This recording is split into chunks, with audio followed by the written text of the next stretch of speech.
All right, hello everyone. Let me just make sure I can see myself over on YouTube because, as you know, and for those of you who don't know, StreamYard broadcasts to YouTube. So let me make sure I can see myself.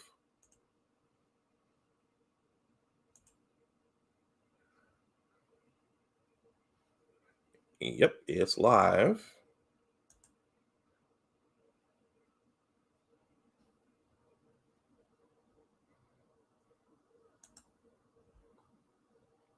Yep, and there I am. Okay. I am going to play the intro and then I am going to jump in. I think my guest is going to be here shortly.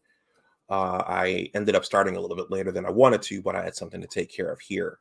So I'm going to play the intro and I will see you guys and gals on the other side.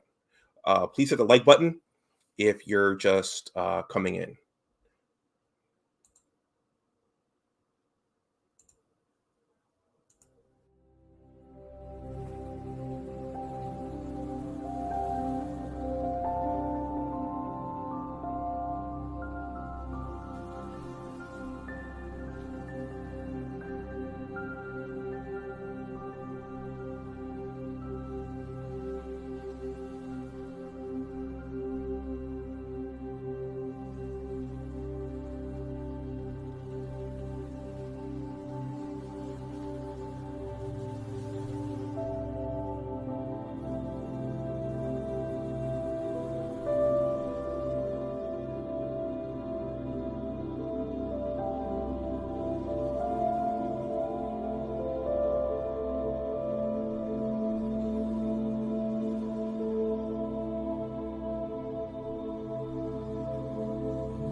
Hello, everyone. Welcome back to my channel. My name is Dr. Anwar Yusuf Dunbar, and this is Big Discussions 76, my original channel. First of all, please like this stream, please share it, and please subscribe to my channel.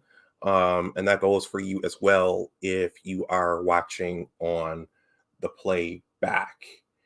YouTube is strange, man. Your subscriber count, it goes up, and then I guess people, either YouTube unsubscribes people or people get fed up for whatever reason and they unsubscribe you. But oh well, I guess that's just the nature of the beast. Let's see. Today is March 15th, 2022. I'm thinking of a passage or a saying from Macbeth. I don't know if any of you all read Macbeth. I think it's Macbeth. Beware the Ides of March. So that was just in my mind recently. So I have a guest who's coming, Salchi. He's a financial guy, and I think folks enjoyed our discussion the first time. So I thought I'd bring Salchi back so we could talk about what's happening now in terms of our economy and the world, and how we can potentially survive what's going on. Though I just did see a bit of good news. I'm going to read that. He's going to come at 7, and I told him that I'd be reading something by the time he came around. I was going to read a post from one of my own blogging platforms. If I finish with this piece and he's still not here, I'll read that one because I do write about money. I talk about money, and we talk about money here. Before I jump in, I want to thank someone sent me a Cash App this morning, and I don't know. He said he found my channel, and I don't know which channel he found because I have four. I have this one, I have the science channel, the sports channel, and the entertainment and media channel. I suspect it was this channel or the science channel, but I want to thank.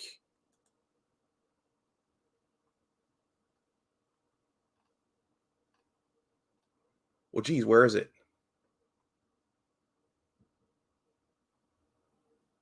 Okay, let me look at my phone.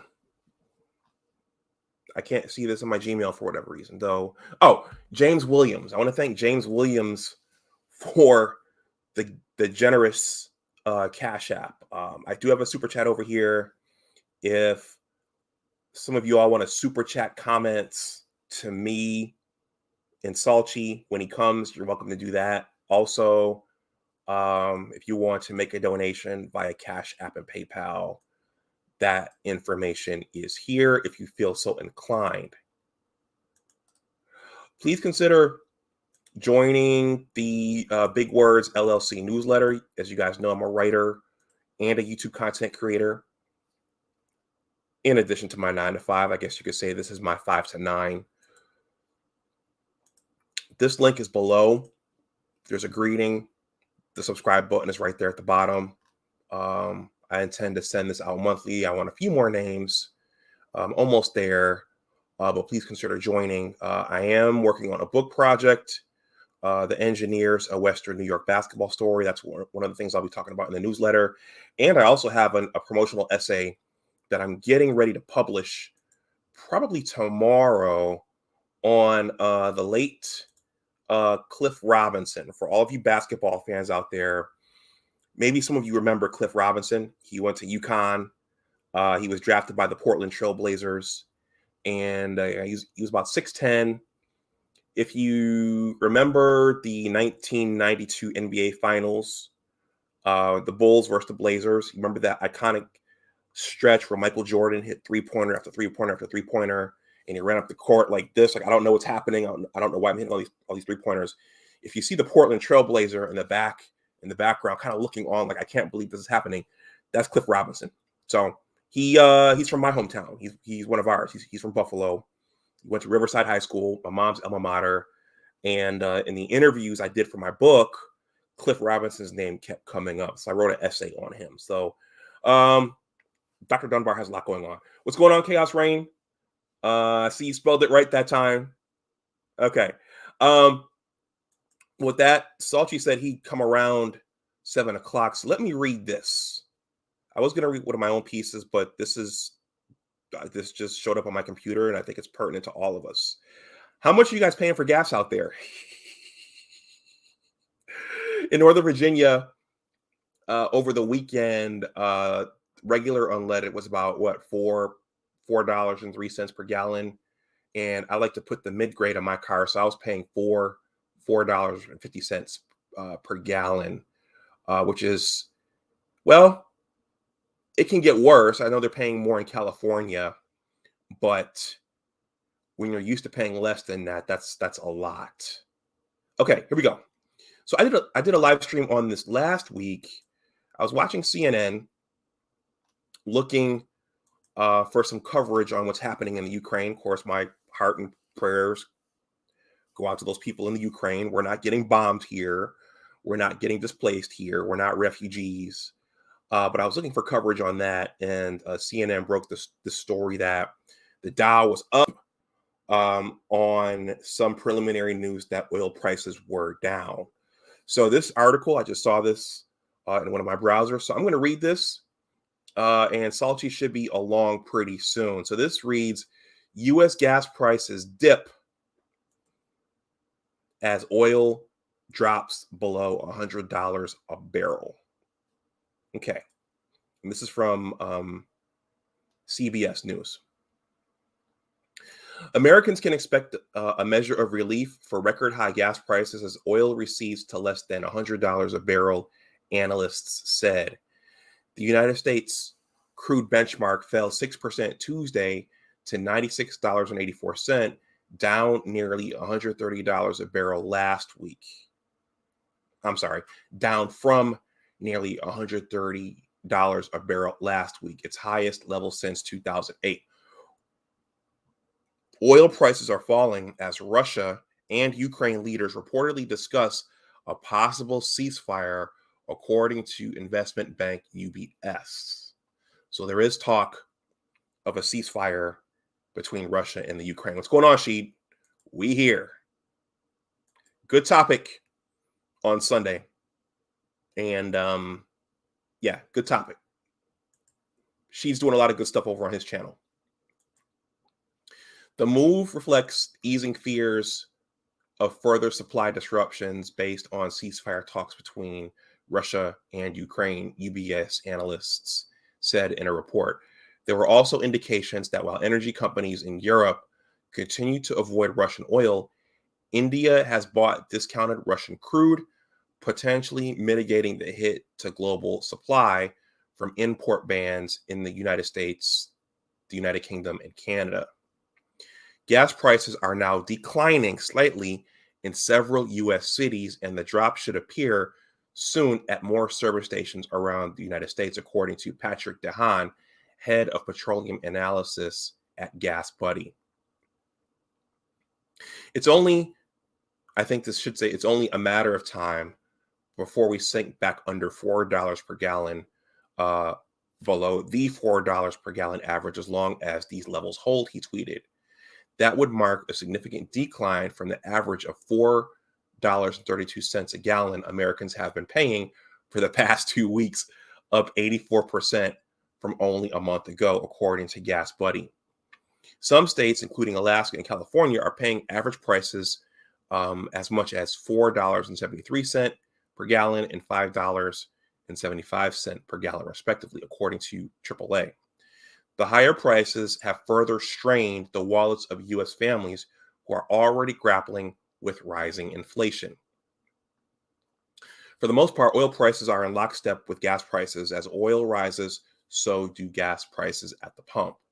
It bears reminding that the cost of oil accounts for about 50% of what drivers pay at the pump, AAA spokesman Andrew Gross said in a statement on Monday. This war is roiling an already tight global oil market and making it hard to determine if we are near a peak for pump prices or if they keep grinding higher. It all depends on the direction of oil prices. Okay, you still not here? Gas prices fell an average of $1.94 per gallon in April 2020 as the COVID pandemic was taking hold. But fuel costs started rising sharply in the fall of that year as the U.S. economy rebounded and demand surged.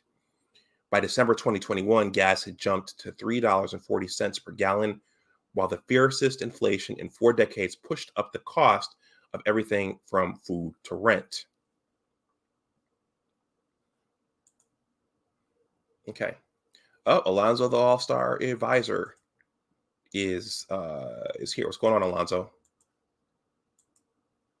This year, oil and gas costs continue to climb after Russia massed troops on the Ukraine border.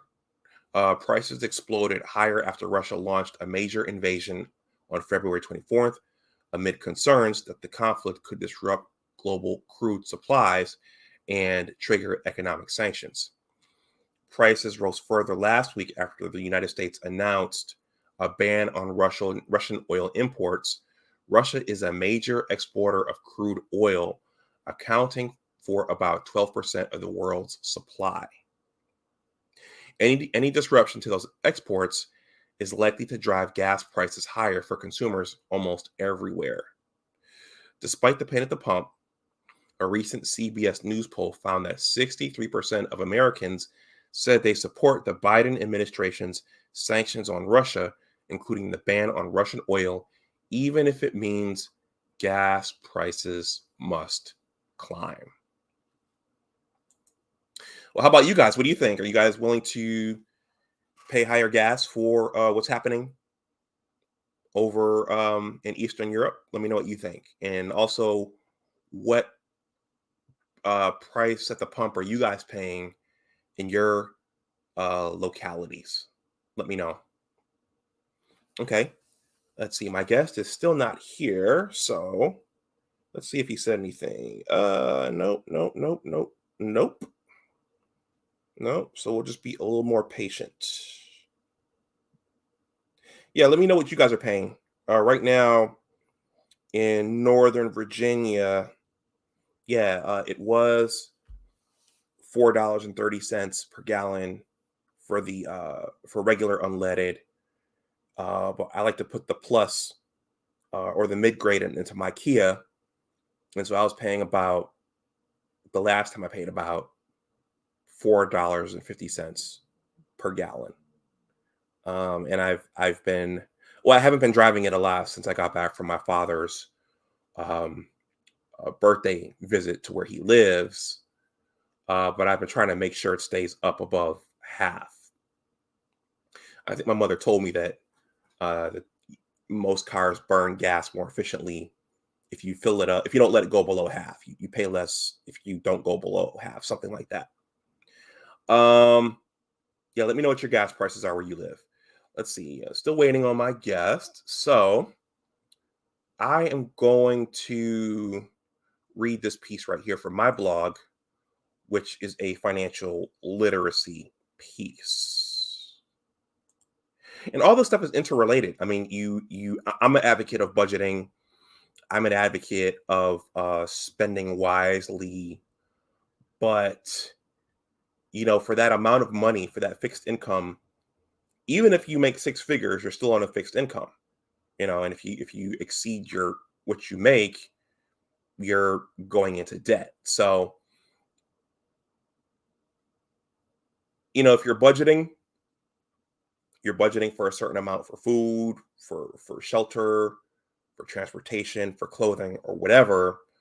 And if that fuel price, I mean, I think we all kind of take our fuel and our energy for granted, but it kind of undergirds everything. So once those fuel prices go up, depending upon how much margin you have in your budget, that might really put a strain on things. So, okay. So this piece right here, Alonzo says,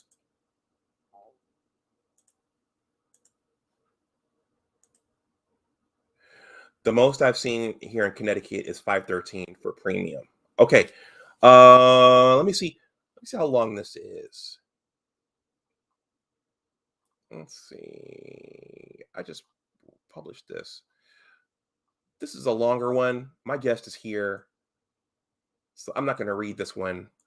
I'm just going to bring him right up so we can talk. Salchi, the Equalizer, what's going on? How we doing? Good evening. Good. How's it going? Good. Okay. Can't complain. Everything's good. Okay. All right. And that's the nickname Ram gave you. Yeah. The Equalizer. By the way, that was no. John Q was on last night, and the Equalizer was on the night before that. Yeah. So two Denzel movies, 2 nights in a row. Yeah, sounds good. Okay, how things going on your end? Everything's good, man. I mean, I can't complain. Everything's good. Okay. Yeah, it's good for me. Okay. Well, I think last time we talked about inflation. Actually, no, the first time you came to my channel, I was talking about the cost of a child in 2021. Yes. And then you came back and we talked about inflation. And I think that's going to be mixed in a little bit with this as well.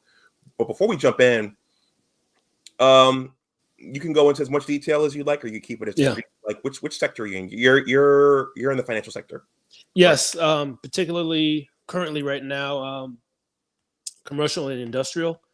So basically, I'm virtually everything for the most part. Not really dealing with commercial real estate as much. I mean, I touched that a little bit, but everything small business, man. Anything that has to do with capital for small business, anything.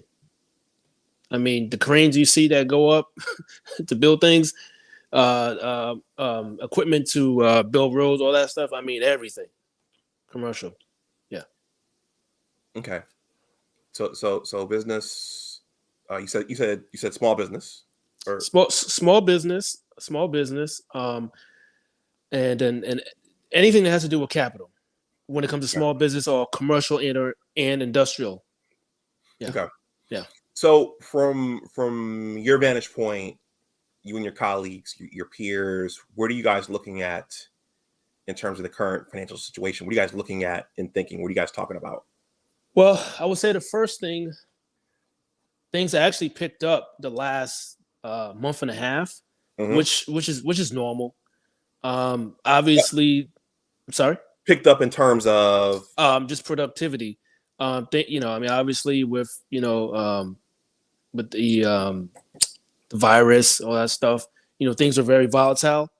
But things kind of seem to be appearing to kind of get back to normal. Uh, but then obviously what's going on in with Russia and Ukraine. I mean, you're hearing people talk about that more.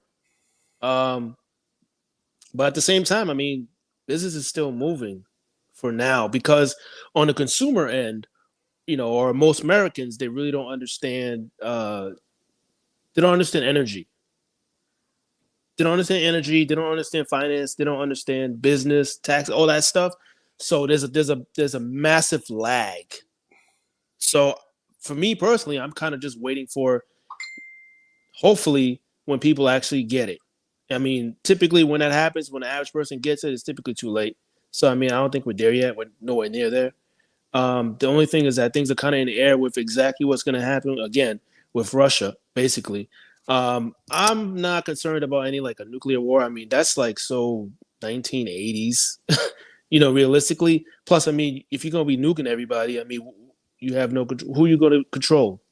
Plus, you can kill yourself. It doesn't make any sense anymore. As you can see, exactly what they're doing with the sanctions, which doesn't surprise me because we're a global economy now and everything's digital. They're putting out sanctions. But on the other end of sanctions, I mean, sanctions have never really worked in the past. I mean, it's only really worked for at max not even a month. And doing that with Russia is a whole different ballgame because Russia supplies over 20% or roughly 20% of Europe's oil. I mean, like you're just not going to tell Russia what to do when they're producing a lot and it's a commodity rich country. It's like, I mean, a lot of stuff that's going on, especially with America, is a lot of posturing, realistically. okay. Okay. You said a bunch of things. Well, okay, let's start with that posturing. What do you mean by posturing? America posturing. Well, you're seeing what is coming out of the administration. Again, I'm apolitical, so I don't want anyone thinking that I'm trying to sway anyone or, I'm very practical. I want to know the facts. Yep. So obviously everything was about the virus, and then obviously you're a scientist, so you obviously understand how viruses work.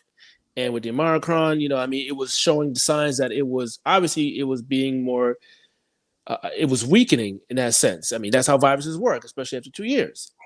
Obviously, then all of a sudden it's possible nuclear war, and Russia wants to do all X, Y, and Z, and inflation is because of Russia. I mean, not inflation. Well, the gas prices are going up more so because of Russia. I mean, that's like what you're seeing, and I mean, literally during when we heard President Biden speak a few weeks ago, I mean, he pretty much said that. And I mean, you can go on the Hill website and they pretty much are marketing that. And it's like, for those of us who really understand, just looking at the numbers, energy and finance, all that stuff, it's like, that's not what's happening. That's not true. One of the first things that Biden actually signed, I mean, on his first day in office, was, he pretty much, shut down the key line, yeah, I mean, like he pretty much shut it down in like a whole bunch of permits. He shut thousands of them down. I believe it was like November 23rd or 21st of 2021. So, like, I can't believe what you're saying when it comes to energy. When I'm looking at what you did, what you signed, it Yeah. doesn't make sense to me. Yeah. So I want to throw out a disclaimer here. Yeah. I'm kind of where Salchi is. I'm a political Well, I think BGS calls it a political Gnostic. So, what we're talking about, we're not talking about this to attack Joseph, Uncle Joe. We're just I have an Uncle Joe, by the way, myself and my family. Everybody has an Uncle Joe. Yeah, exactly. But that's true. That's something that happened when immediately after he took the oath. Whether that's good or bad, I know that there was employment surrounding that pipeline. There was that was a part of the energy sector all in itself, and there were jobs surrounding that. I mean, I know they had their reasons for shutting it down, but that factors into what Salchi's talking about. Yeah. We're talking about a pipeline from Canada to basically Mexico. I mean, that's a big project. I want to say something else before you go on. I want everyone, everyone. I read. I did a number of streams for Black History Month. One of them was Reginald Lewis's biography, Why Should White Guys Have All the Fun? Great book. You learn so much when you read.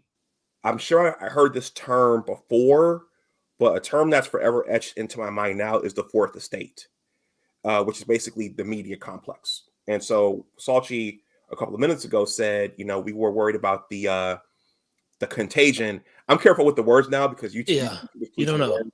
The world contagion. We were worried about that, and now it's kind of gone away. Yeah, which is kind of weird. It's kind of gone away. We're 100% focused on what's happening in Eastern Europe. I mean, what's happening in Eastern Europe is a big deal. Yes. The last thing we were worried about is just it's just gone away. Yeah. So the pipeline, energy.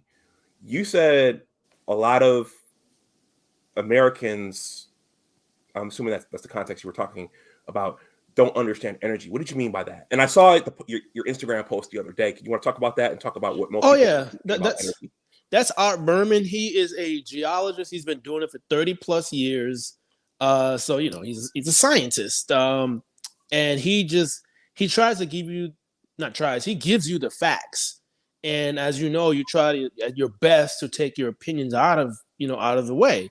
And as you saw with the graphs, he's showing you, okay, well, this is what the supply was. This is what's coming out. This is what we're consuming. Period. That's it.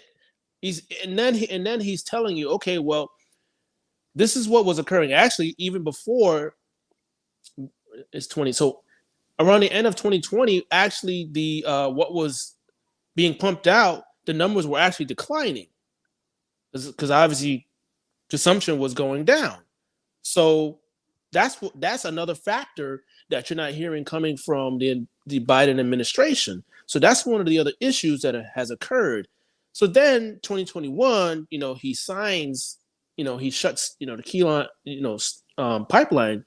And of course, there's environmental issues, I'm not denying those things. And of course, it's for profit. So obviously you don't want to destroy the earth or anything like that. But at the same time, from pure scientific standpoint, if you want to quote unquote save the earth, we would literally have to cut our energy consumption in half, like ASAP.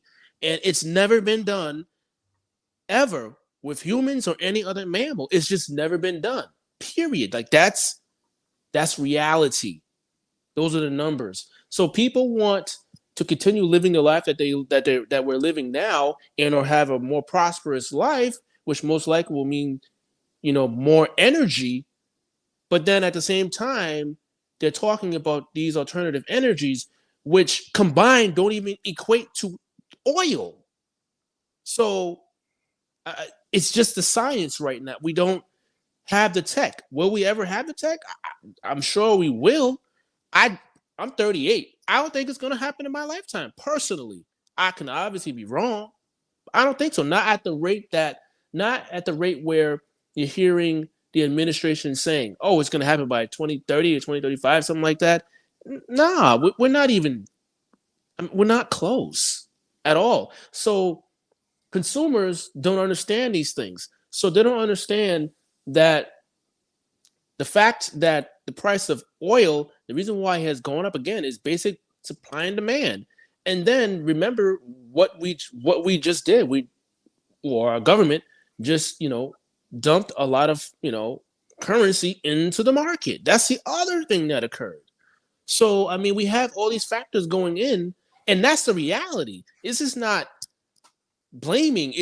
That is what happened, and these are the factors that created the situation. But that's not being marketed. Okay, so let's go back. So the just in summary, Mm. the gentleman you posted on Instagram, Art Berman.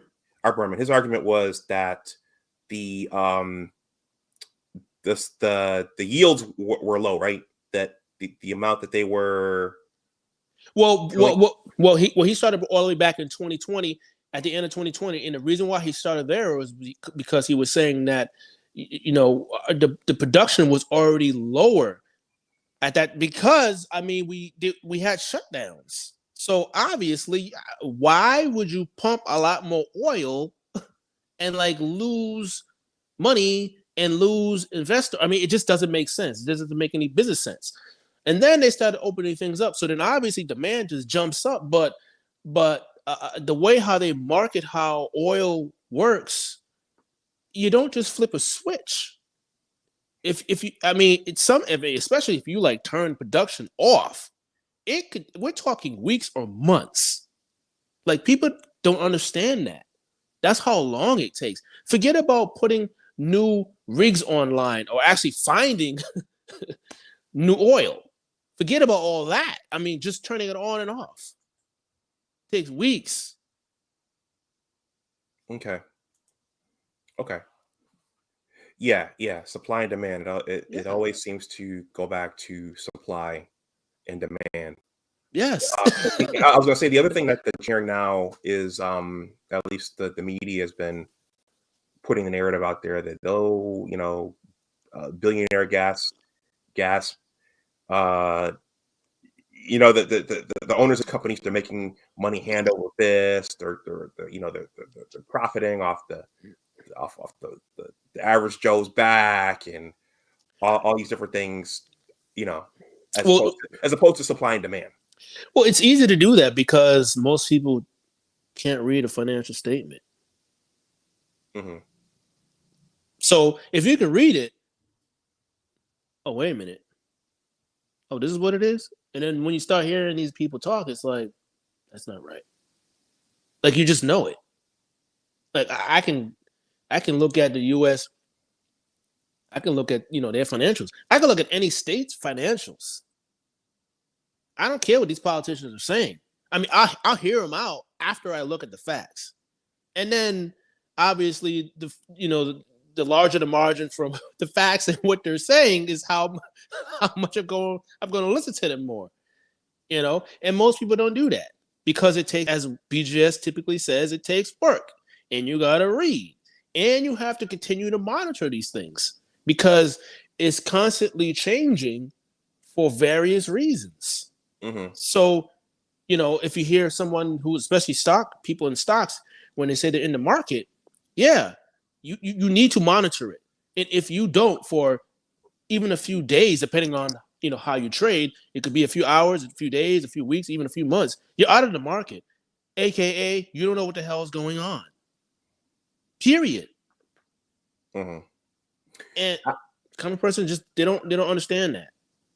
Yeah, I would encourage everyone listening, try to counterbalance what you hear from these news sources, and try to counterbalance what you hear from the political class against what economists say.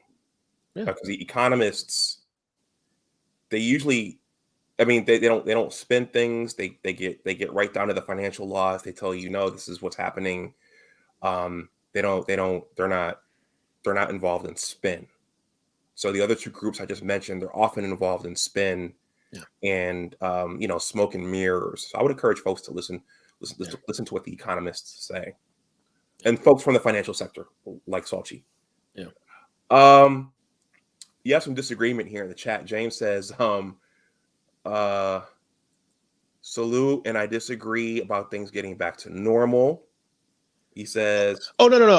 I wasn't saying it was actually getting back to normal. I said it appeared that things were going into the direction of becoming normal. We know things are not going to be the same for a very long time. It's just not going to happen anytime soon. And I mean, I'm pretty sure I said in our last meeting, this, and I'm going to say it again, these 2020s, this is it. If you don't get it right, good luck. It's over. And that was before all this extra stuff. Now they're adding more things in. So, yeah, I agree. I mean, I guess we're going to be calling it the new norm. But, yeah, what was before now? It's over. okay. It's over. James says, a $15 billion lawsuit against, there is a $15 billion lawsuit against the Biden administration in regards to the Keystone Pipeline. Okay, so some folks are pushing back on that action. We'll see. We'll see, because even what I hear with, regular folks who a lot of times they'll say, they talk about, we need to save the earth. And I'm not saying that that's not a good thing. The disconnect is they do not understand the science at all. Like I will ask certain questions and many get upset, and I'm just asking them things about, science, and they don't know it. So I'm wondering how can you so vehemently, say what you say about people who are supposedly producing oil, but you don't even know the difference between these various, alternative energies and oil. And I don't know why I keep on forgetting the exact unit of measurement, but literally, let's say 1 unit of measurement of oil is 5. All the other alternative energies combined is barely 3. It's like 2.5, something like that. It's not even close. It's just a fact. Personally, I think what would have been smart, especially coming out of the administration, is because they already tax. A lot of people don't even know that they tax oil. Every time you pay for oil, it's being taxed. Obviously it goes towards the roads, which they don't maintain well. But if I would have not added extra tax, but I would have diverted some of those taxes to go towards research for alternative energies. You're killing 2 birds with 1 stone. But it makes sense. That's probably why they didn't do it. That's what I would have proposed, at least. That makes sense, because we're not going to live off of alternative energies. It's just right now, it's just not there. But at least you can divert a good amount of the money into that research. That's realistic right now. What do you say, because this has come up a lot with the spike in gas prices? Oh, you should just get an electric car. What do you say when you hear that? Because there's some people who say that when people are lamenting the gas and, just get an electric car. Well, okay. So on the weekends, I do taxes, right? And one of the guys in the office, and it's funny because in our office, a lot of people don't know, like, all of the guys are like high professionals. They don't know, like, we don't need to be there. So one of the guys that he and I, we always talk, especially about finance. And he works on the Hill, and he's a CPA, and he reports directly to Congress. So yeah, so he and I obviously discussed that, and we think it's a joke because it's not sustainable. Now, if we're talking major cities, okay, because obviously, based on the mileage, yeah, in major cities. If you're in Midwest, places like that, it literally doesn't make any sense. And that's just for people who can actually afford these cars, because these cars are not cheap out the box. That's the other thing. The reality is, forget about the fact that the prices of cars, new and used, have gone hyperbolic in the last year. So they're not even talking about that. I obviously don't know what they're talking about. So they already have that factor. The other factor is most of the people who can legitimately afford it, they're not the average income earner. That's the other thing. Third, when you actually need to fix these cars, most mechanics don't know how to fix them, especially a Tesla. There's only one place for you to go to get your Tesla fixed. Tesla. They have not released anything to anyone for their cars to be fixed. Period. Wow. You need new. I mean, you just need new. You need new tools to fix those cars. It's electric. First and foremost, you need a special glove. Trust me, you're not going to Home Depot to buy that glove. And it's not no $20, $30, $40, $50 glove. So if people think they're going to be tinkering with those cars, in the next 5 to 10 years, I won't be surprised if you start hearing people dying because they thought that they could fix their electric car because they're going to be electrocuting themselves. Wow. It's not sustainable, period. And the other thing is the grid. Our grid cannot sustain a significant population on electric cars right now.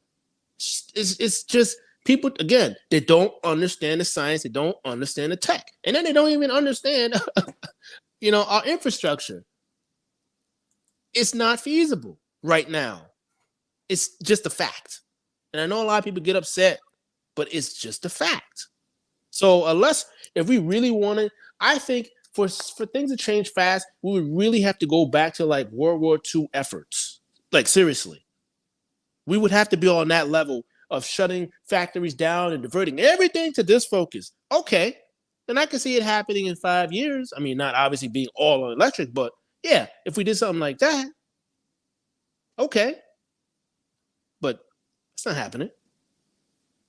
And it wasn't a global economy back then as opposed to now. So that's not going to happen. And then you see people kind of want to get off the petrodollar. Other countries. Like, I mean, people, because they don't understand these things. Okay, so the petrodollar. So for people who don't understand what that term means, what does that mean? Is that our fiat currency? That is what gave the US dollar the reserve currency status. Because I believe it was Britain who pretty much had that prior to that. Now, that happened in the 70s. Oh, this goes back again to energy. What was going on back in the 70s? Oil crisis. So they got together, OPEC, Russia, Norway, Middle East. They got together and they made an agreement. And then, I mean, again, you could really look at what was going on in the stock market. You get to see it. Well, I mean, that's what we really, I mean, we were already moving up, but we really started to accelerate during that time. And then that's when we could really, push our weight. Now things are a little bit more delicate today, factually speaking. What just came in today, since we want to start talking about the petrol oil? Saudi Arabia, they are thinking, again, I mean, they've already thought about this. They've been talking to China for the past few years. Anyway, at least 6-7 years, about accepting the yen instead of the dollar for oil sales. Right here, from, I don't know if you can see it, from the Hill. Yeah. So, and they supplied China, and Russia supplies China's oil, I think about 20% of their oil. It's like people are not thinking. Like, I mean, people really aren't thinking at all. I mean, at least on the surface, or in the public. They have no idea. They talk about stocks, they talk about this. The real money is energy. Because without energy, nothing's moving. Period. Right. You can't produce anything. And that's gonna drive the costs of everything else we buy, right? It has to. Because if it costs more money to transport it, that's going to get passed on to us. Exactly. Oil touches well over 90% of everything. Period. It's extremely reliable. I mean, like, we don't have a legit substitute right now. We just don't. That's just a fact. Okay, I've heard. We're gonna move on. I've heard that electric cars, they're not the magic bullet right now. That's on my pile of things I want to do over on my Science and Technology channel. By the way, everyone, if you haven't subscribed, please subscribe to my Science and Technology channel. I need more watch hours over there. But I've heard that it's not the magic bullet that it's being advertised. Well, just cars alone barely equates for 20% of the pollution. Like, I mean, think about that. And they're always saying it's the cars, with the global. No, cars barely contribute 20% of the pollution. That's just a fact. I mean, when you really think about it, that's it. And then if we really want to go big, China, they pollute more than the rest of the world, like times 6, roughly. Let's be nice and say 5, but it's more than 5. China alone. And the more their middle class grows, like any other developed country, they're going to want more things. They're going to consume more of everything. Energy. And America is only 330 some odd million people? How many people is in China alone? We're barely a third of China? Like, come on. Just do the math. I mean, that's the direction we're going in. Alonzo says, and then there's another interesting comment here from Mac MC Drama Bear. He says, question about America and Russian petroleum. He says, didn't the USA get most of its oil from Arabic countries? So why is the Ukraine situation booming on our oil economy so heavy? Yeah, where do we get our oil from? Well, yeah, Russia basically supplies virtually, I can't say everybody, but they supply a large percentage of the world. That is a fact. Also, they also supply wheat to a vast majority of the world as well. This Russia-Ukraine deal actually dates way back years ago. I mean, Ukraine had a small little civil war. If we want to go even further than that, I believe Ukraine was like part of Russia, if I'm not mistaken. So, I mean, this thing goes way back. So this is way beyond what they're saying. Obviously, I'm not agreeing with what Russia's doing. I'm not sitting here saying people should just be getting killed just because, but they realistically have been antagonizing Putin, and Putin's a serious guy. Like, if he says, I don't want you near my borders, I mean, and he has a military.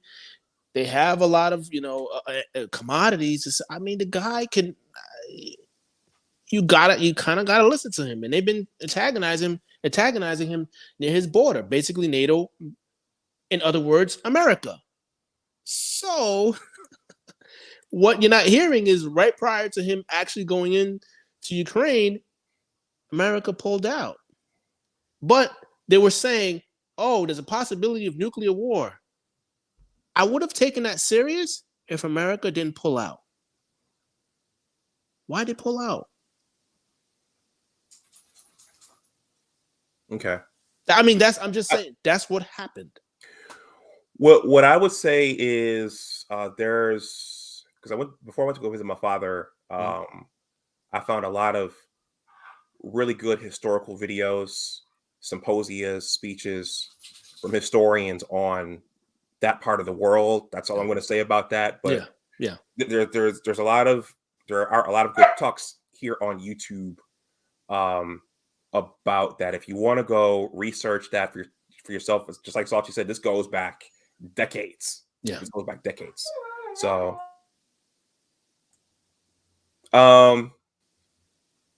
anyway,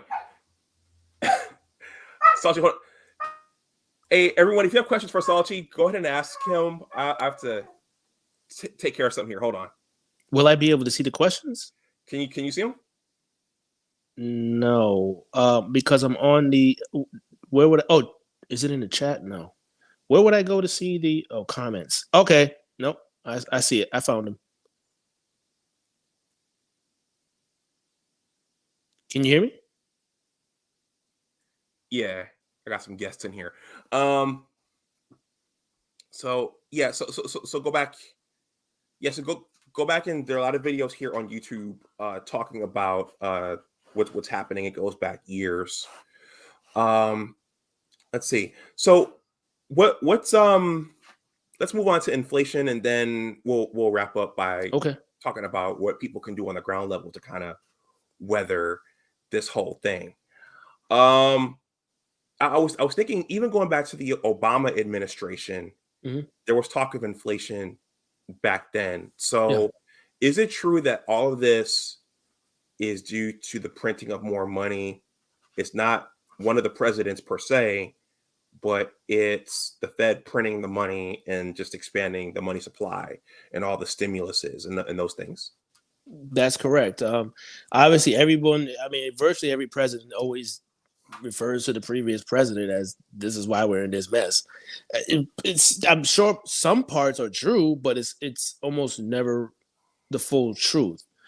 The fact is, so fiat currency, and we forget root words of things. Currency. It needs to flow. Okay? So that's one thing.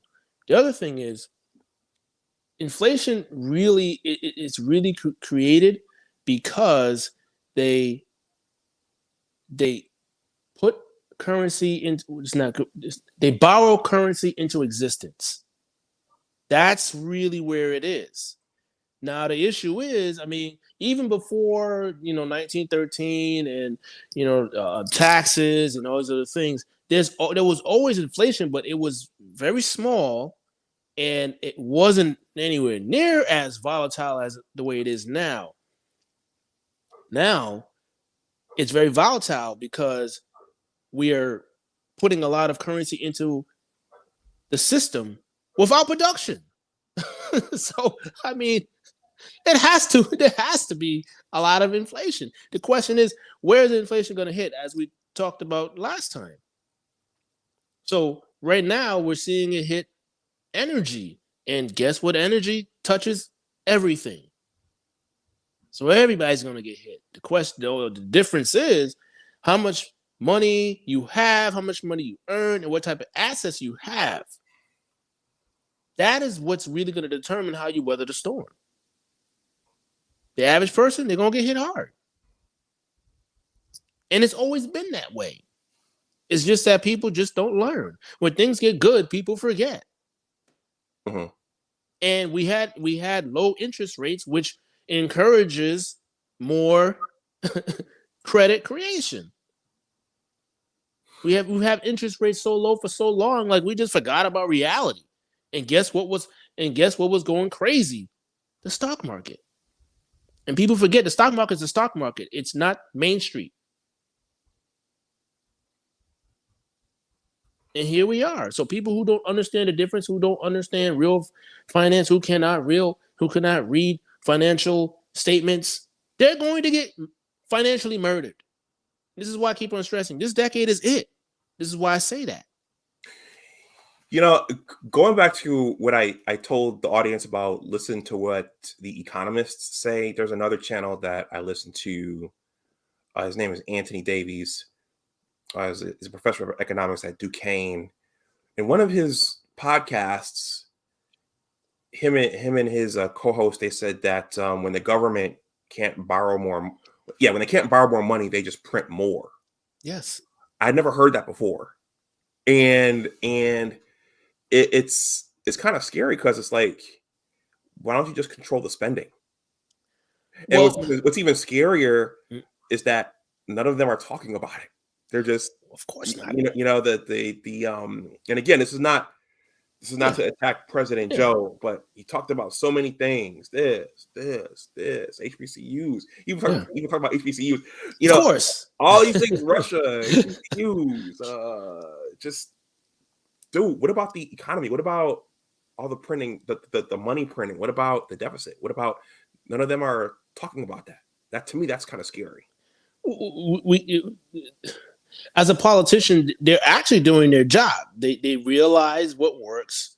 They understand the human condition, and they understand the typical person. That's what's going to keep them, glued to the TV and stressed out and not really doing the work to figure out how things really work. Like it's always. I mean, we figured that out hundreds of years ago. Politicians just really good at it, and now with social media and technology, I mean, I can say they pretty much mastered it now. So that's why they can do that. But yeah, I mean, yeah, it's insane, and the only reason why we can do that, again, we are the reserve currency of the world. Now the problem with that is the confidence in the dollar, and now that's why I brought up Saudi Arabia. I can bring up Venezuela. Oh, they've been off the dollar since what, 2017? I mean, they have oil. They got a lot of oil. They're just a poorly managed country. Their government's just poor managers. Now, if they were excellent managers, it'd be a whole different ballgame. Okay? So, that's where we are. And that's what I'm saying. A lot of the stuff that this administration is doing, they're pissing off a lot of people. Just the average person, they don't know that because especially after Trump, they thought a lot of the other, countries didn't like Trump. Russia, they like Trump. China, they like Trump. And I'm not even just talking about the government, the citizens. So that tells you something. They don't like this administration. And we're talking, China is a large producer of goods, and Russia is a large producer of basically energy. And we're pushing them together. That's right, because isn't China talking about economically? Aren't they helping Russia out somehow? Or yes, yeah, this just came out the last few days. Yes, I'm just giving it to you guys raw. A lot of other countries, they do not like this administration. They really don't. Like I said, a lot of people thought a lot of people outside of America didn't like the previous administration. That's not true. It's not true. It's just not true. And people knew that. Yes, they understood that Trump was not a politician. They understood, like, people knew that clearly. But they knew not to mess with him, though. That was the other thing. They knew better. But with this guy, they're very, a lot of people are on the edge. And for America, in the position that we've really been in, the luxuries that we've had, people really need to start thinking. Because, I don't know. I mean, realistically, it's just not, in my opinion, with the knowledge that I have, that they're not doing a good job. And it's obvious based on the reaction of a lot of these countries that produce. So they need to get with it. I understand we needed to. Everybody at that time, it just wasn't America, but everybody, created, fiat currency in 2020, early part of 2021. So, and that's what I was telling people, especially online. I said, if all tides rise, and I said this in 2020 on my Instagram, if all tides rise, it's not going to be as bad. Now, if other countries, depending on, what political power they have, global power they have, or energy and, all these other things, then things kind of start to change. And we're seeing that right now. So this administration, they need help. Like, seriously. Because I don't know. Seriously, I just don't know. But inflation is, to me, inflation is here to stay. And a lot of us, we have not experienced this because we either weren't born or we were at the tail end of it if we were born in the mid to late 70s or even like early 80s, because technically it ended in I think 81 or 82. I was born in 83. So, you know. Yeah, I think I was born in the middle of that Jimmy Carter energy crisis. But you were a toddler, yeah. you know? Now, why do you say inflation is here to stay? For a while, because again, I mean, the oil prices, the barrel of oil, I believe is going to continue to go up. Again, okay. Well, I just read an article saying that maybe is it a temporary decrease? Oh yeah, of course. I mean, I'm sure it'd be temporary, but you know that this administration in this country knows that they made a mistake, because now you're seeing they're talking about permits, the same permits that they shut down months ago, and then that's why a lot of people in this are really upset, and that as a leader now, especially on the world stage, they're looking at you like, I don't know about you. If you were really that good of a leader, that should have been thought out. And clearly that's not what happened, because now you flip-flopping, and we're talking within a few months. You were talking this big game, and now it's almost a complete opposite. And this is another reason why I'm saying these other countries, they're like, I don't know about America. Okay. So Salchi, let me ask you this. I mean, I'm gonna end with like what people can do to kind of weather the storm. When you hear kicking the can down the road and we're really saddling the next generations with a real we're really hurting future generations. What does that mean? Does that mean that their dollar's going to be worth less? Does that mean that there's going to be no Social Security? What does that mean? To me, that simply means that we're not pulling the bayonet off and doing what needs to be done now. And from a political standpoint, or being a politician, that would be political suicide to actually do the right thing. To do the right thing. It is true, and it's sad. So in that sense, I don't blame them, because they're politicians, and I expect them to do that. Why would you commit suicide? So then I have to look at the crowd, the average American. And a lot of times I used to get blasted years ago for saying things like, well, if the average American would, really educate themselves, one, we would have a better class of politicians, because they would have to be, because they wouldn't be put in office, because people wouldn't vote for them, period. So, yeah. So that's what it is. And the reality of life, and this might sound archaic, it's the haves versus the have-nots, the smart versus the not so smart, the old versus the young, strong versus the weak. That is reality. So when you say kicking the can down, that's what I think about. It's a fact. These older folks in this country, they've worked and they've put in the system, and they want what they were told that they were going to get. The problem is a lot of things have changed since then. But remember, they're older. Like, can I blame them? Partially yes and partially no. One, you kind of should have known better. Like, you really think that there hasn't been a history of them, having your best interest at heart. So that part was foolish. On their part. But if we don't fix these things now, you're talking about, well, what about the future of the children? Well, if you really believe that, then we will pull the Band-Aid off and do what's required. So I cannot believe you. I cannot believe the older generation. I just can't if they're not doing that. I'm not saying they're evil people. I can't, if I'm with a woman and she says she loves me and she's always beating on me, I mean, come on now. I can't believe that. So Mhm. that's what's going on. So until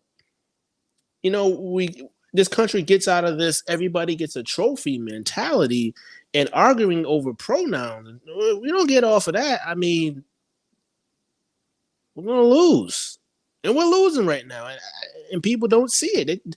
People really think this, I deserve basically what I haven't earned mentality is just not reality. Well, I'll add on. If you're just coming in, please hit the like button. The super chat is live. If anyone wants to super chat, comments, my Cash App and PayPal are there. What I've learned is politics is very much about perception. Yes. There's there's some seduction going on there. Oh yeah. And likability. I remember back when Al Gore was running for president. I remember. Yep. There was discussion, might have been on CNN, about is he likable? Yeah. And I think that factors into a lot of how a lot of United States citizens vote, is whether or not they quote unquote like the candidate. Yes. They may not understand the candidate's policies. They may not understand the long-term ramifications of putting candidates in those positions. And I've been guilty of that. Yeah. I think people don't understand that it's about likability. If you can make someone feel good and tell them what they want to hear and present the image that they like and that they're comfortable with, they'll pretty much go along with anything. It's true. And over the last 20 years, 20 plus years, really 30 years, I would say, who were the best at it? Bill Clinton and Obama.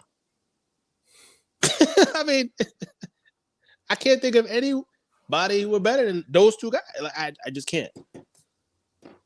Yeah. Just reality.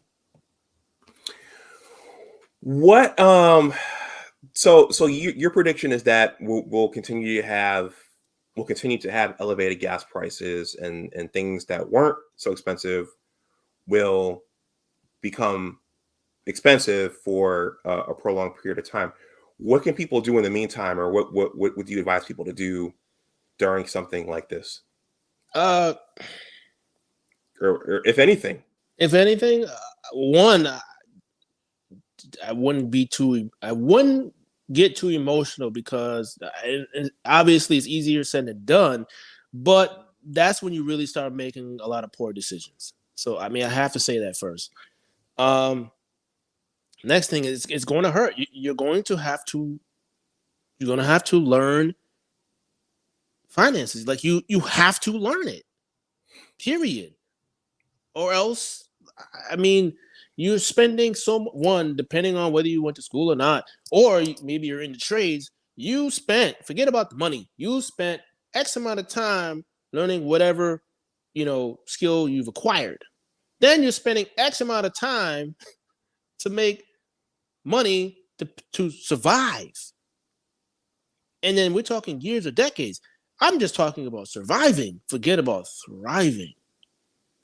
So now you're older, and you're going to have to force yourself to learn, one, financial education, two, a new skill to either increase your income and or add on to your current income. It's a must. There's really no millionaire or billionaire who has one source of income. That is a reality.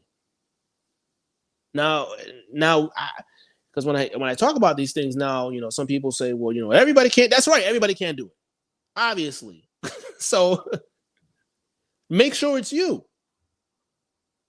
Everybody can't win. Everybody can't be number one. That's just a fact. But why are you focusing on that? Why don't you focus on you being the best version of yourself, being a better version of yourself, and learning how things really are, so you can make better decisions in your life, so you could be more effective. Because you're never going to get your time back. Period. Yeah. That's what I would say.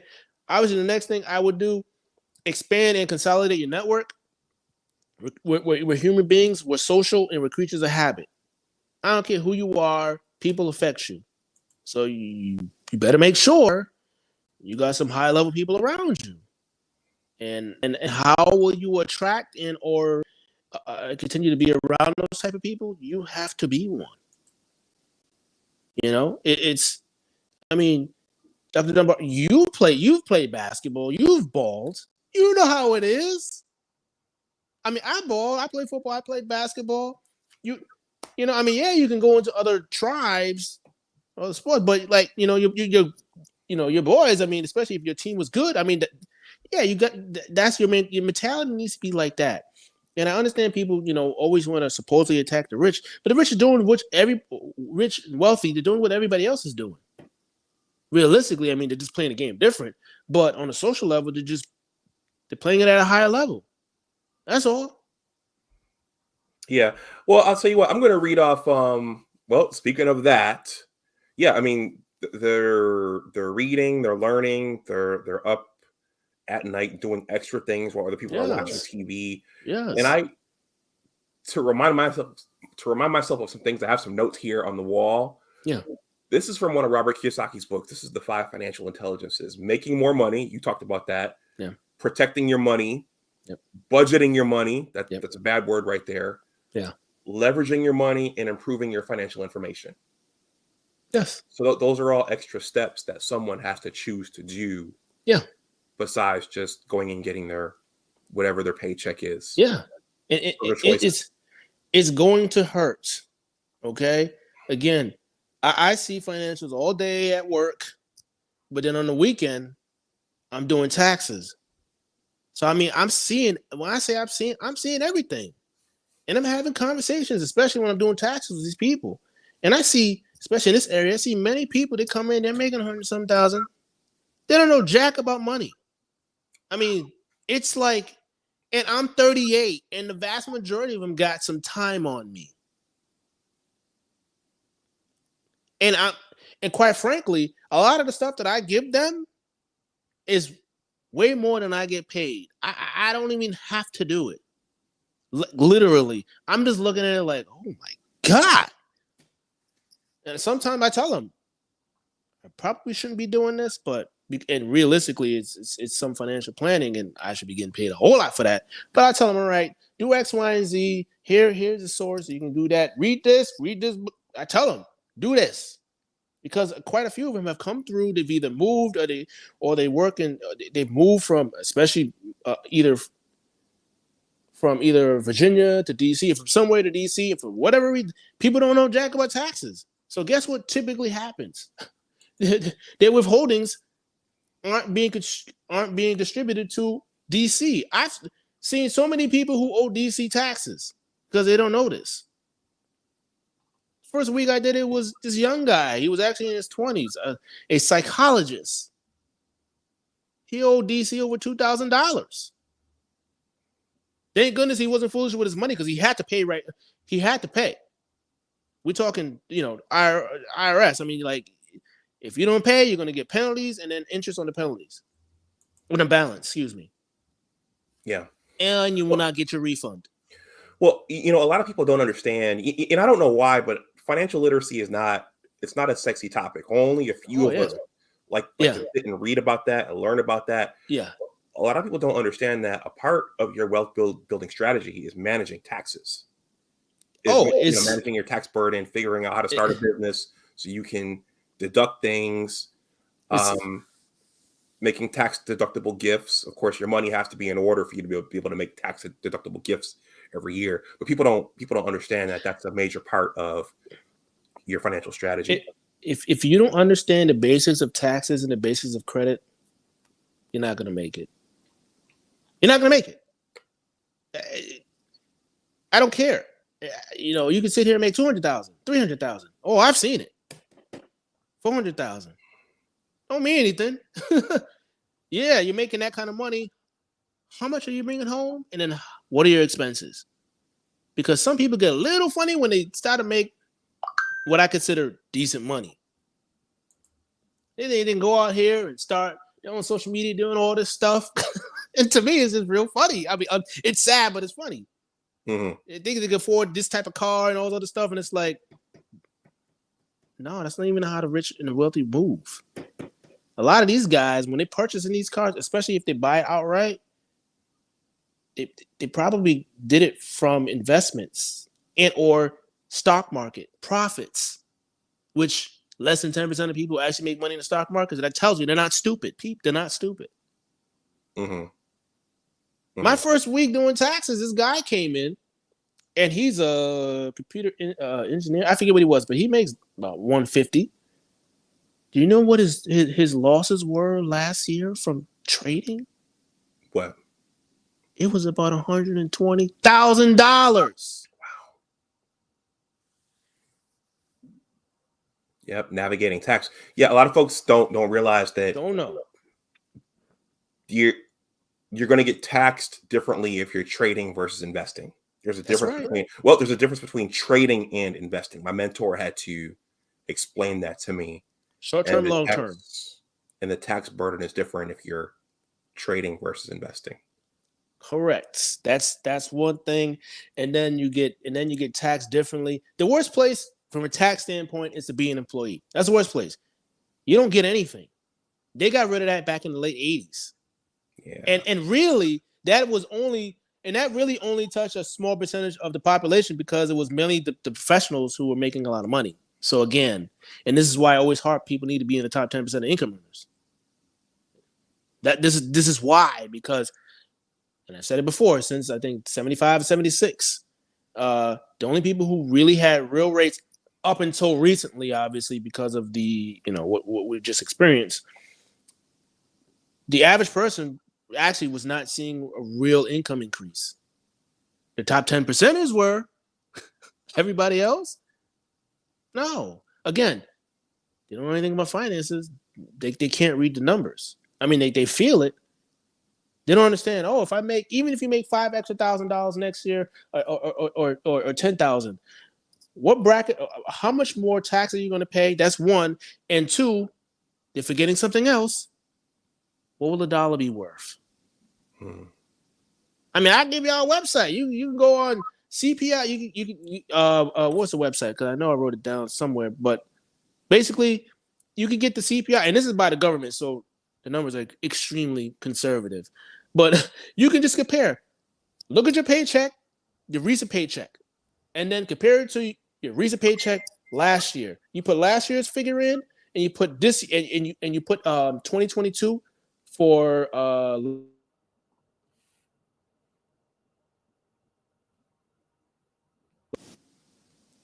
and you will see that whether you're actually making more money or not. A lot of people don't know that. Like, they really don't know that. Or you hear a lot of people complaining about the prices of cars before the price really went crazy the last year and a half. A brand new Honda Civic now, or at least an EX, is about $31,000, $32,000, $33,000. How much was it? It's a Honda Civic. How much did it used to be, like maybe 2 years ago? Yeah, so that's reality. So you spend all this time earning, and what are you getting for it? Like, realistically, what decisions are you making when it comes to investments, or even where you live, buying a house, or if you should even buy a house? Or my favorite, investing in real estate. That's funny to me because most people don't make money in that. That's a fact. Mm-hmm. And again, I knew that before I even started doing taxes. Now I see it. I mean, my colleagues and I, we're sitting there, we're looking at people the way they're talking. Oh, man, I'm investing in blah, blah, blah. We look at their stuff. Yeah, you're in the red, bro. What are you talking about? Like, you're looking at them. Oh, no, but my friend said I could deduct this. No, you can't. Oh, no, I know because I did last year. Really? Who did you tax last year? Oh, you don't believe me? Hold on a minute. Tax code. Here it is. This is what you can deduct. You can't do that. Now, if you want somebody to try to do that, I won't do it. And even if it gets through, the IRS will eventually figure it out, and they'll come back for their money. Mm-hmm. So good luck. I mean, I'm telling you, we've flat out, I've told people, good luck. If that's what you want, I'm not putting my certificate on the line, my number on the line for you to receive a couple more dollars. Oh, all set. Okay. Well, I need to wrap up soon. But I heard, let's see. So what I heard you say in terms of people kind of getting through this, whatever this is we're in, don't be average. I was thinking about that earlier. I don't know what happened, but I cannot hear you. Really? Can you hear me now? Can you hear me? I can hear you. Why can't? Hold on. Everyone in the audience, can you hear me? Just say yes or no. Can you hear me? Can you hear me? I can hear you. I can't hear you. In the audience, can you? I don't know what can you- happened, but I can't hear you. Let me see what's happening on YouTube. All right, so my audience says yes, yes, they can hear me. I'll log off and log right back on. I know you want to get off, but Okay, yeah, can't hear leave and anything come you're back. saying. They can hear both of us. Thank you for letting me know, everyone.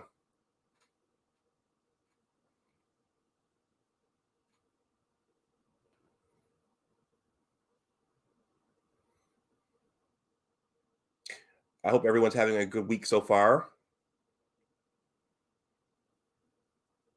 Okay, he's back. I don't know what happened. But technology, man. When it works well, it's good. When it doesn't, it sucks. Okay. Everyone, I'll do one last announcement. If you want to super chat us something, you could do that. My Cash App and PayPal are here. If you feel so inclined. So I don't know if you're familiar with Glendon Cameron. Yes.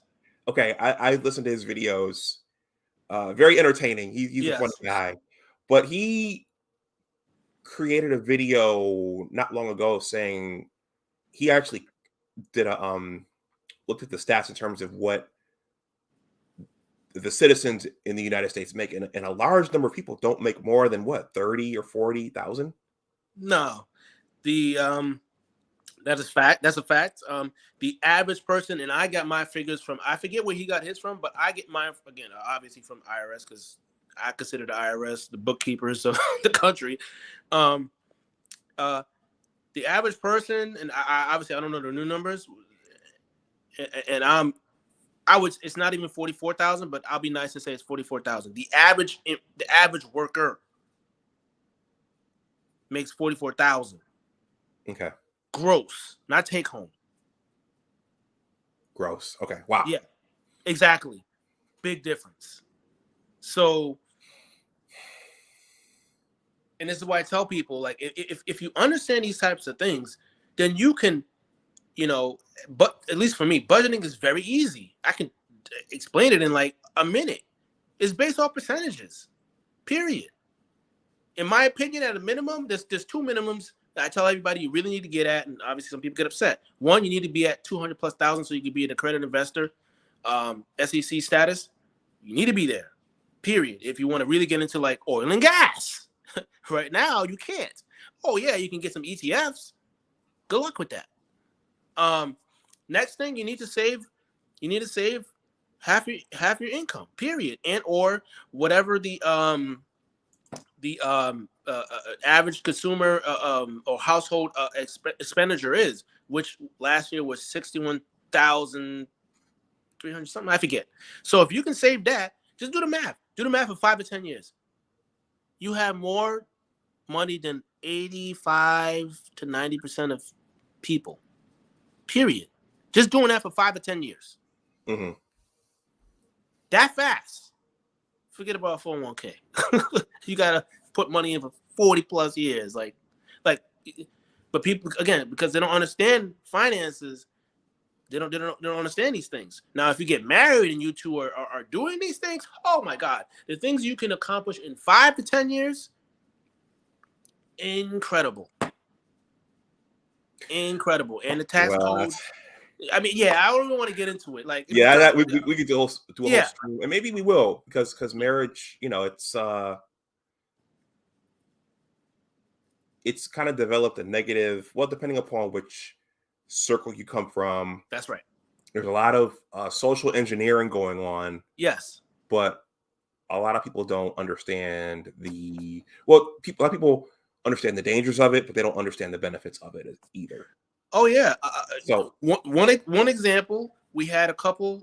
They came in a couple weeks ago, but obviously this is an exception because they were both attorneys. They are in my age group, so well, I'm like 2 or 3 years older than them. The wife just had her second child, so she got another job, and her income was cut in half. She still makes $150-something thousand. He makes over $4. wow. And they're married. But there's the other thing. They're not from here. Where are they from? So the other caveat is What? their taxes. One of their taxes, they don't even pay income tax. One of their income. So like people have no idea. So people can sit here and have this negative connotation and believe all this crazy nonsense about not being married and you're shackled and all this other stuff, and they're losing. Yep. They're losing. I can do bad all by myself. Oh yeah. Okay. It's a prison. I'm gonna start calling them Rambos. Okay. They think that they can fight an army by themselves. Good luck with that. I want to thank Mr. Blue Collar for the $20 super chat. He says supporting our PhDs. Appreciate that. He says go blue. All right. I got another Michigan video coming on my sports channel pretty soon. Oh, here you go. Question for you, Mr. Tank Johnson says, thank you for the $10 super chat. Does this brother give consultations? I would like to speak with him. Do you want to pump your Instagram or? My Instagram is my name. Salchi Hansford. I mean, everywhere I am, it's pretty much my real name. That's where I'm at. Same thing. My email is my first name, h@icloud.com. In my opinion, easy to find because I just use my real name. Yeah. So I follow Salchi on Instagram, Tank. So if you're on IG, most everybody's on IG. Yeah, I would follow him there and reach out to him there, because he certainly knows a lot. Black Wealth Empowered, thank you for the $5 super chat. He says, why aren't we as Black men keeping the same energy with getting into high income fields as we do with the suit/Pookie debates? Yeah, we spent a lot of time on that. That's a good comment. And Nicki Minaj. Don't forget Nicki Minaj.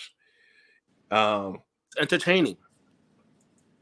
And it's entertaining and supposedly those of us who are educated and higher income were supposedly, boring and who knows what else. Well, keep on believing that. Yeah. That's all I gotta say. Tank says that's not even cool. They don't pay income tax. He says, how are we supposed to compete with that? Mr. Blue Collar says, can he repeat his IG so I can follow? It's my first and last name, SalchiHansford.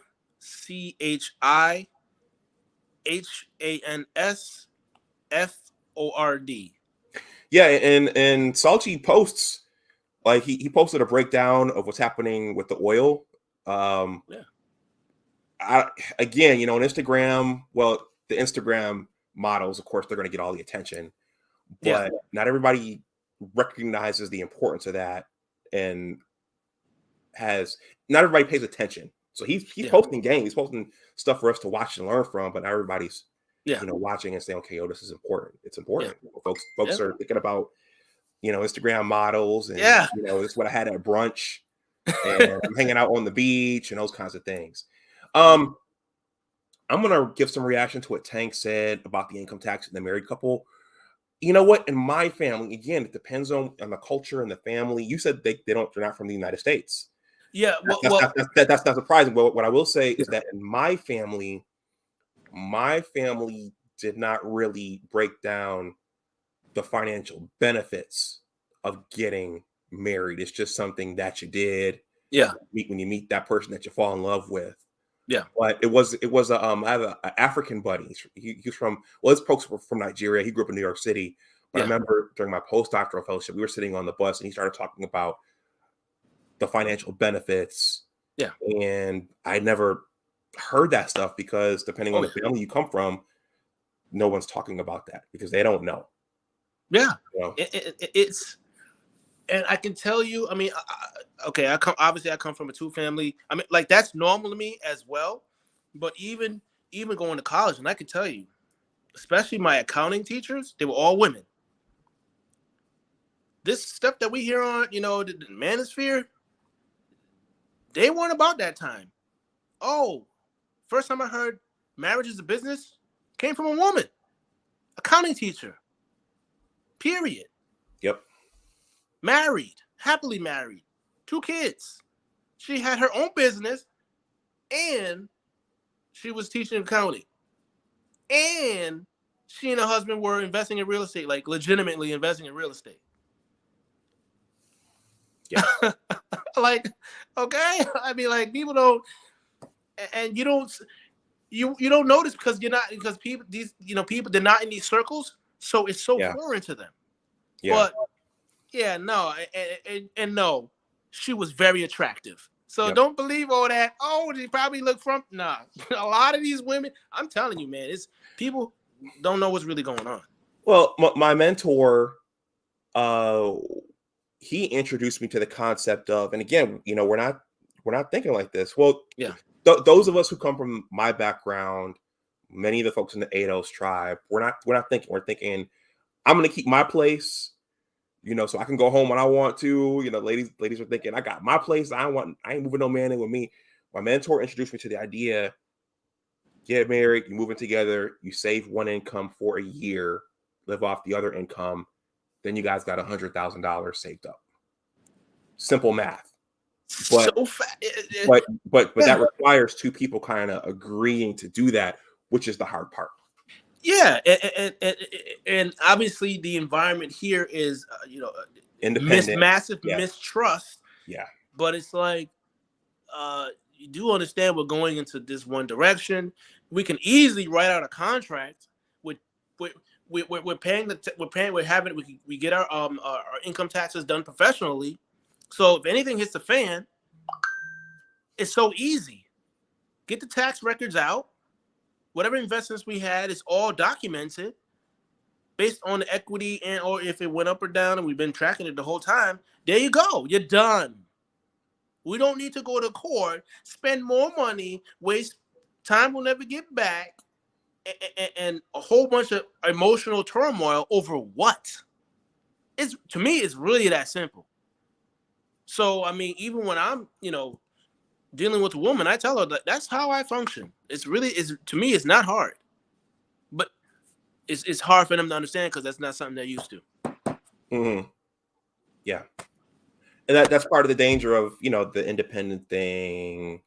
It doesn't work. I'm gonna, long term. Yeah, and I'll just be very discreet about this. Mm-hmm. The guy in the suit that everybody hates. Yeah.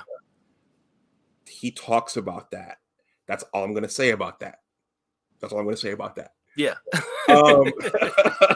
Because his name is a bad word. The guy in the suit that everybody hates. Yeah. He addresses this to his callers. I don't think they get it, but Salchi, I can rock for a few more minutes. Yeah. Can you talk about, since you're working in taxes, crypto has been a big thing, Bitcoin, Ethereum, Dogecoin. Can you talk about, or even give your reaction to the current administration's attempt to close, put all the Bitcoin traders and investors in the vice grip? What are they trying to do? They're trying to, as usual. Well, it's just 2 plays. Obviously, one is just a pure power play. Yeah. Of course, it's seen as a threat against our fiat currency. That's one thing.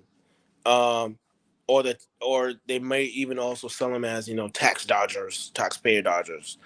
But obviously, it goes back down to the what's coming in, the cash flow coming in. If they could touch your If they could tax, obviously it's just taxation. And yes, they can tax your Bitcoin, your cryptocurrency. Guess what? One of the questions I have to ask someone when I'm doing their taxes. Did you have any? I'm reading it verbatim. Did you have any virtual currency activity last year? And if they say no, well, it's no. I'm off the hook. I asked. Well, if they say yes, what does that mean? Or if they say yes, okay. The next thing, then I'll just be myself. Okay, so did you sell? Because if you just purchased nothing, you don't get taxed on just acquiring. You're gonna get taxed on activity, selling, and actually purchasing something with it. That's where it happens. So if you didn't do that, so I literally had one guy last Saturday. He actually did.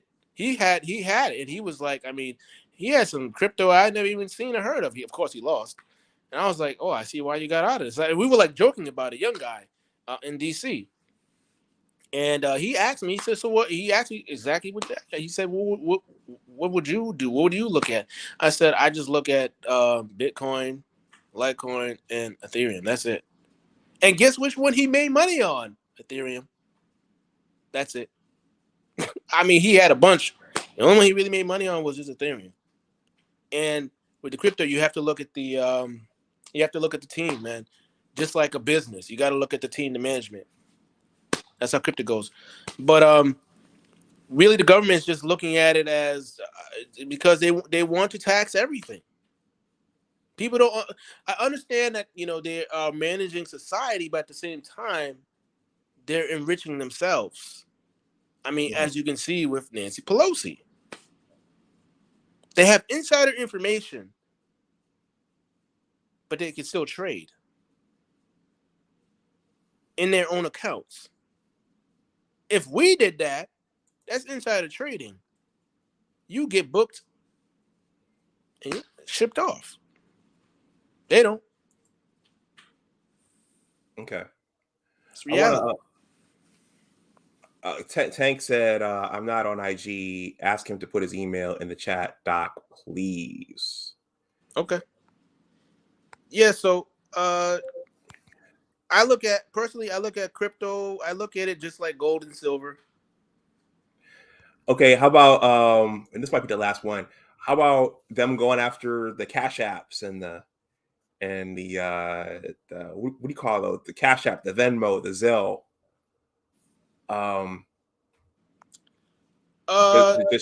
Just trying to raise tax revenues. It's the same deal. That's all. I mean, and realistically, that's all they're trying to do. To just try, because again, first and foremost, we're running off a deficit. That's one.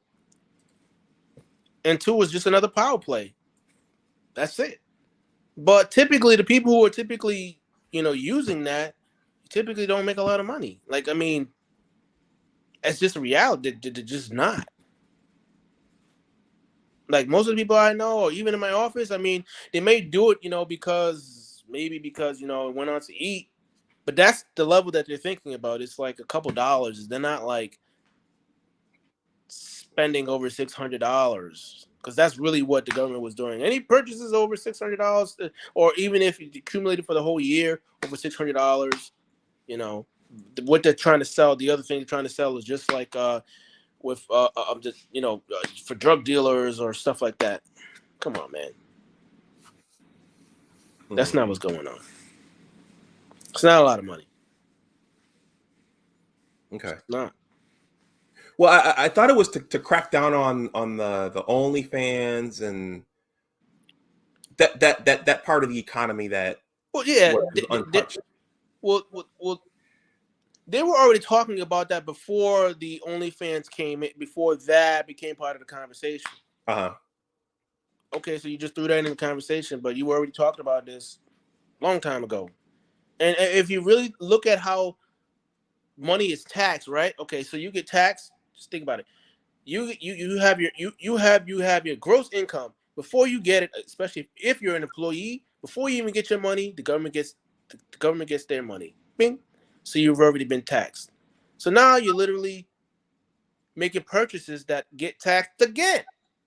This time, you're getting taxed on after-tax dollars. So people don't really see how that has just increased, how much less money they actually have, because now you got sales tax.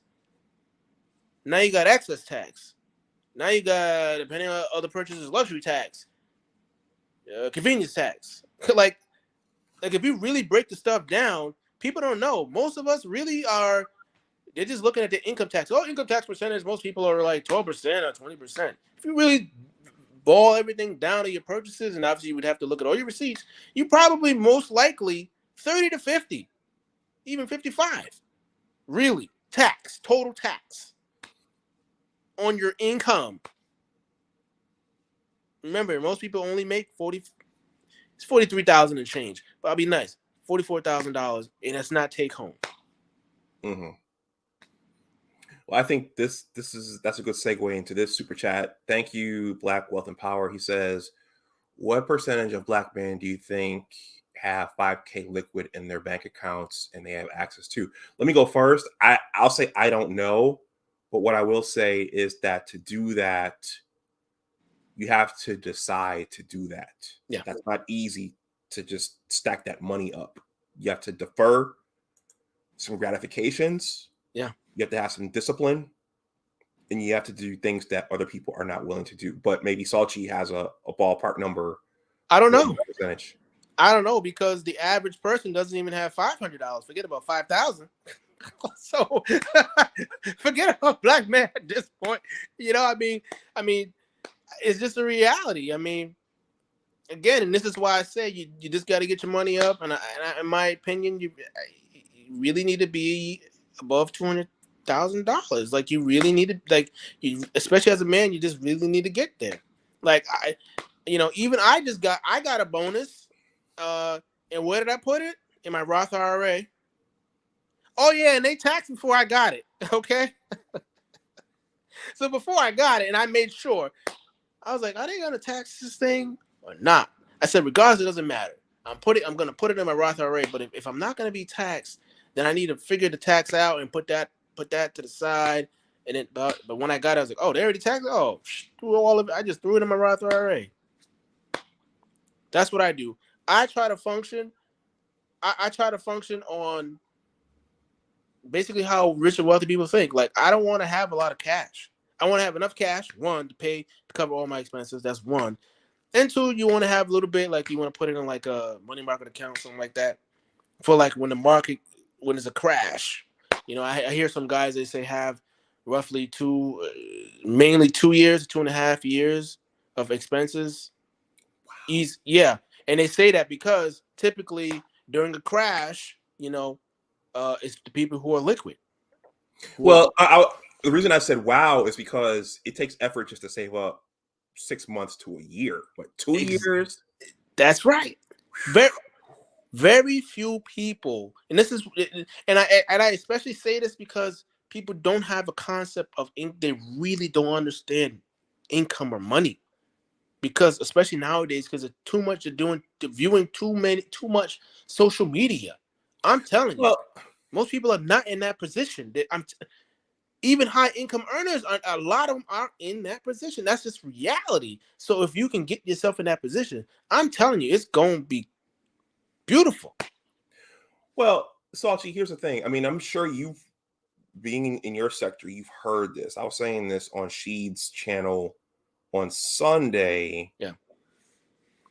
That takes a certain amount of planning. That takes a certain amount of forethought.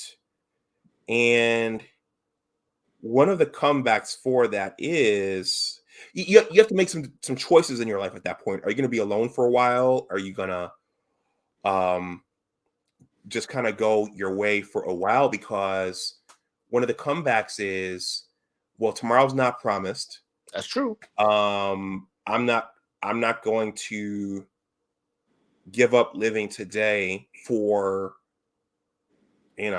what I don't know what's going to happen tomorrow. Yeah. So there's a lot of social pressure to not doing that. That's what I'm trying to say.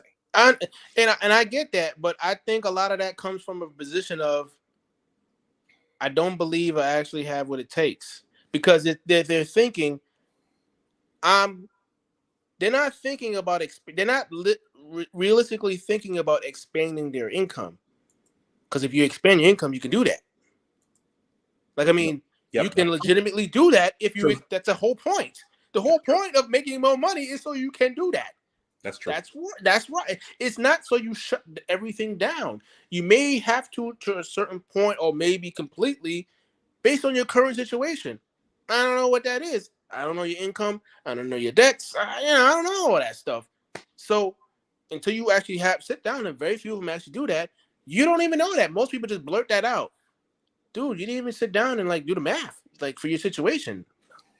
That's a good point, everyone, because I was thinking from the context of doing it from one paycheck. That's kind of the long way to do it. But yes, if you can, like, I just read the 5 financial intelligences. The first one is making more money. So if you can make more money, you can accelerate your ability to do that. Oh, that's a good point. That is the most important thing. But the reason why that's hard is because, as I said earlier, you need to acquire new skills. That's the only way. There's nothing free. The market is just not going to give you money. So focus on your strengths. Pay attention to the demographics, what's going on, what people want. Yep. And acquire those skills. Yeah. Or you could take the skills you already have and use and leverage those in a way, yes, like this, to and create income for yourself. But it takes work. I think that's what a lot of people don't want to put the work in. That's right. And that's exactly what I do. What I do during the day is finance, and what I do with the taxes it still helps me out personally while I get paid. Not only that, 2 of my other friends, we just opened an LLC. We're going to be investing in real estate. We're in 3 different states. One guy, he's in Rhode Island, and he's going to be handling Rhode Island, Connecticut, Mass. He has a real estate license. He's a realtor. He makes money. Other buddy, ex-military, he's in Texas. Mm-hmm. Just sold his house in Rhode Island. Me, I'm out here.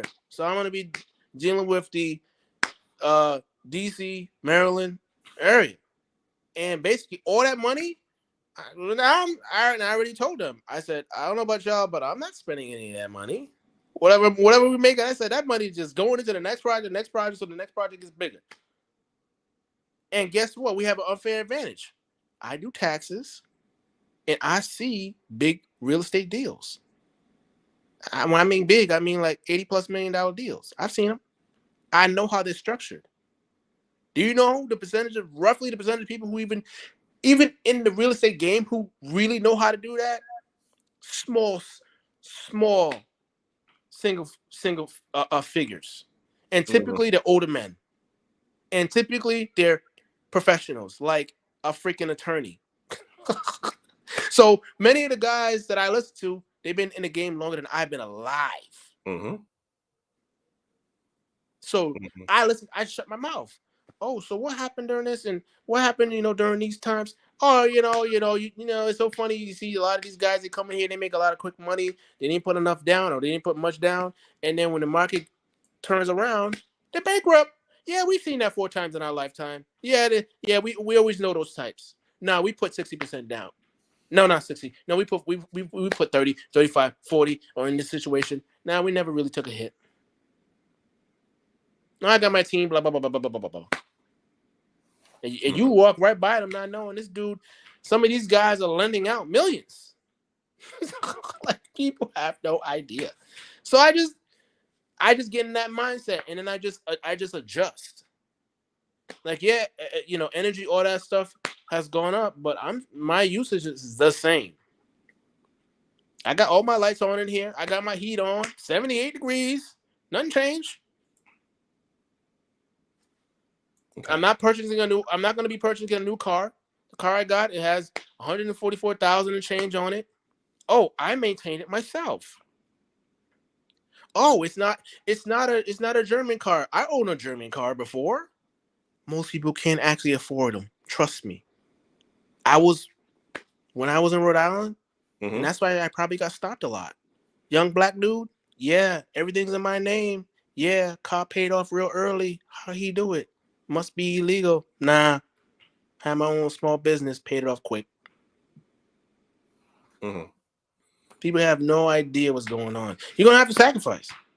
But I tell people, you can literally sit down on a Saturday afternoon or a Sunday afternoon, and you can literally figure it out. What type of lifestyle do I want? Shouldn't take you that long. Okay. Typically, what are those type of people? What are those people doing? Okay. What do I need to do? How do I need to adjust? Okay. What does my income need to be? Okay. There you have it. There's your foundation. Oh, okay. I want to be traveling to X, Y, and Z. Okay. Well, roughly how much money cash flow you need coming in? How many properties do I need to own? That's how you have to think. The assets pay for the luxuries. Yeah. Complete opposite of what everybody else is doing. Yeah. It's a paradigm shift. Yes. That's the real work, and that's why it's hard for people. Okay. Well, on that note, well, let's wind down. Do you have any parting thoughts or comments about I asked for what I asked you about, or just anything, anything you want the audience to know going away or to think about? I mean, what I would monitor right now, I would monitor the yield curve, which is basically between the 10-year Treasury and the 2-year Treasury. I would monitor that. That's a good market indicator of recession. Typically, I would again monitor demographics. Of course, I mean nothing's really moving without human beings. You just need to see where people are going. You need to see the age groups, and obviously, higher incomes mean more professionals. DC area, New York, the usuals. So people are going to go where the jobs are. Okay, so then you look at what's going on with the state, their tax, the taxes. Is it business friendly? Let's see, Texas and Virginia, always in the top 3%, always at the top 3. Okay, I'm in Arlington, Virginia, 2 exits away from DC. There you go. The other thing I would monitor is the VIX. It's a real-time market index. Just all it does is really just it's an expectation for the next 30 days of volatility. I will look at that as well. Obviously, that has to do with the stock market, not what we consider like mainstream, which is like commodities and like small business. So obviously, there's always going to be some type of lag. But that's what I would look at going forward. I mean, you can go into treasurydirect.gov. Might want to look at Treasury inflation protected securities. For now, bonds is probably not a good idea. 1, inflation. 2, Federal Reserve is eventually going to start raising the rates. They were going to do that at the beginning of this month, but obviously what's going on in Ukraine, that didn't happen. So when's it going to happen? I don't know. It's definitely going to happen. And of course, take care of your health, man. I mean, what does this all matter if you aren't physically, mentally, and emotionally healthy? You got to take care of that. I mean, I personally I think that's the most important thing. And then obviously that extends to family, friends, acquaintances, your network. That's just how I'm just telling you guys stuff that I do. Like I do it. I do it. When I get off, I mean, I got papers, I got books, I got stuff all over here, man. I mean, I'm literally studying to get into portfolio management, and even then, they're like, "Oh, you know how much work that is," and I'm like, "Dude, I'm just doing the work." Just doing the work. I'm just doing the work, and most people don't want to do it, and that's why I know I'm gonna win. So I tell you guys, the winners, I talk to them, and they tell me keep on doing what I'm doing. So I just give it. I just transfer that information to those who are serious. And I say, hey, man, people who have already done it or are continuing to do it right now, they're saying similar things, and I'm just passing that on. That's all I do. Take it or leave it. Yep. Yeah. When everyone else is sleeping and everyone else is watching reality TV, yeah, you got to be on your craft, and that's the key. Yes. Up on a Saturday morning, putting some work in on Sunday, or putting in that extra time somewhere. That's the key. While everyone else is lounging and just Yeah. filming. Yeah. Earn your luxury. Earn your leisure. It feels better. Your bills are taken care of. I mean, like, if I go out, I'm not stressed. If I go out to eat or what have you, I don't need to look at my bank account, my checking account. I literally don't. Oh, I want that. That's what I want to eat right now. That's what I want to buy right now. I swipe my card. I'm good because my money was diverted all over, where it needs to be diverted. I don't need to. I'm not stressing myself over what I consider petty stuff. Personally, I think money's petty. That's me. That's what I think. Petty. I don't want to stress over money. I just don't want to. I think life is way more important than money. The money is just a tool. That's how I see it. Okay, I like that. We'll end on that. Money is petty. Yeah. Money is petty. All right, everyone, I'm going to wrap up there.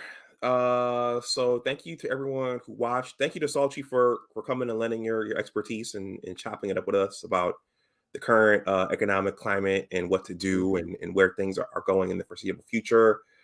So everyone, tonight we have Salchi. Tomorrow night, we're going to talk about the debt matrix. LJ from Savings Minus Debt. He's coming back. So that should be a good time. I have to send him some questions, actually. But yeah, we'll wrap up there. And Salchi, I'd like to have you come back in a little bit. Yeah. To see where things are in another month or two. Yeah.